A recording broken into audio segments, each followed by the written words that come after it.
विष्णु भगत पुनि ज्ञानी। महादेव जी क्या बोले? नारद श्राप दीन एक बारा। हे देवी, एक बार नारद जी भगवान विष्णु को श्राप दे दिए, और जब यह बात पार्वती जी सुनी तो उन्हें बड़ा आश्चर्य हुआ। बोली कि हे प्रभु, नारद विष्णु भगत पुनि ज्ञानी, हमारे जो गुरु हैं नारद जी, वह तो विष्णु भक्त हैं, नारायण के भक्त हैं, फिर किस कारण से उन्होंने नारायण को श्राप दिया? और का अपराध रमापति कीन्हा। रमापति यानी विष्णु भगवान, विष्णु भगवान ने ऐसा कौन सा अपराध किया था जिससे नारद जी को श्राप देना पड़ा? यहाँ पे एक बारीक बात है। क्या बात है कि पार्वती जी क्या बोली कि विष्णु जी ने कौन सा ऐसा अपराध किया था जिससे नारद जी को श्राप देना पड़ा? पार्वती जी यह भी बोल सकती थी कि नारद जी भगवान को क्यों श्राप दिए, भगवान से तो कोई गलती होती नहीं है, तो हो सकता है नारद जी की बुद्धि बिगड़ गई होगी जो भगवान को श्राप दिए। परंतु नहीं, पार्वती जी का अपने गुरु में निष्ठा कैसी है?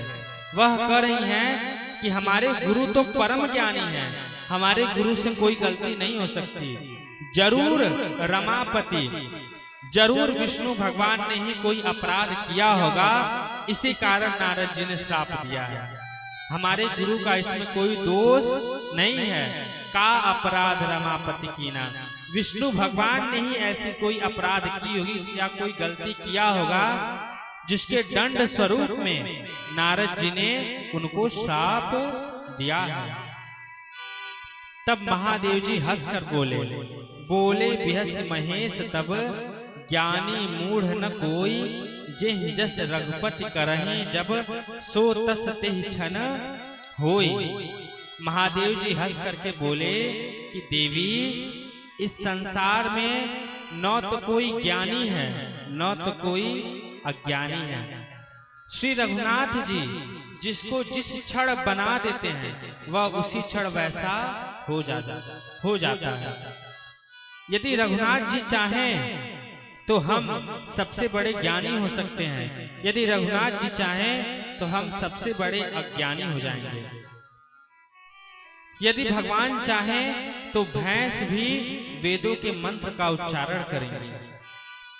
तो नारायण जिस क्षण जिसको जैसा बना दे वह उसी क्षण वैसा हो जाता है। इसी बात को महादेव जी कह रहे हैं कि महेश तब ज्ञानी मूढ़ न कोई। इस संसार में वास्तव में न तो कोई ज्ञानी है न अज्ञानी है। जेहि जस रघुपति करहि जस सो तस तेहि छन हो। रघुनाथ जी जिसको जैसा बना देते हैं वह उसी क्षण वैसा हो जाता है। अब इस कथा को महादेव जी विस्तार से सुना रहे हैं।